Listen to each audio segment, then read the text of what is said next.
Let's talk about another type of conducting tissue which is called as phloem. Phloem is responsible for transport or conduction of food throughout the plant. When we talk about the phloem, it is a complex permanent tissue and it is also a part of conducting tissue since it is responsible for transport of food and other products from the green and storage organ of the plant to the other organ. Phloem is also known as bast, and along with the xylem which is going to transport water, it is going to extend throughout the plant body and carry the food. And this phloem is mostly composed of the living cell and it also has some dead cells. So let's just see how this phloem looks like. So this over here is the image of phloem which consists of different types of living and dead cell. The phloem is made up of four types of cells: sieve tubes, companion cell, phloem parenchyma, and phloem fiber. Here we have the image of different types of cells: sieve plate, phloem parenchyma, companion cell, sieve tube cells, sieve pores. Now let's take a look at the first type of cell which is called as the sieve tube or the sieve element.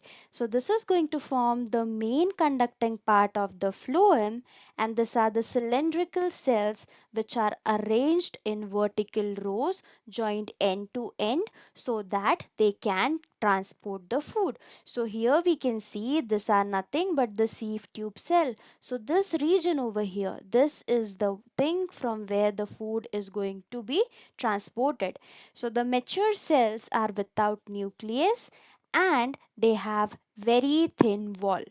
Talking about the cells, they do not have nucleus but they are still living cell.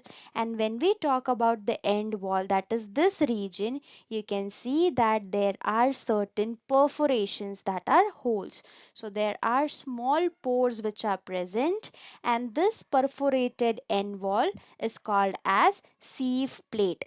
So the function of the sieve tube is to conduct the food material prepared in the leaves throughout the plant. The next cell that we have are companion cells. Companion cells are elongated, thin-walled, living parenchyma cells. They have dense cytoplasm and prominent nucleus. They remain associated with sieve tube and help them in the conduction of food material. In this image over here, we can see companion cells. They are elongated and they have dense cytoplasm with prominent nucleus. The next type of cell that we have is called as phloem parenchyma.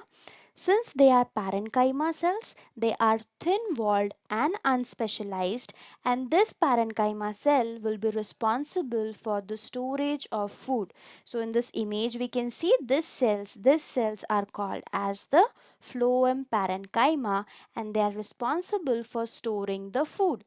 The next type of cells we have are called as phloem fibers.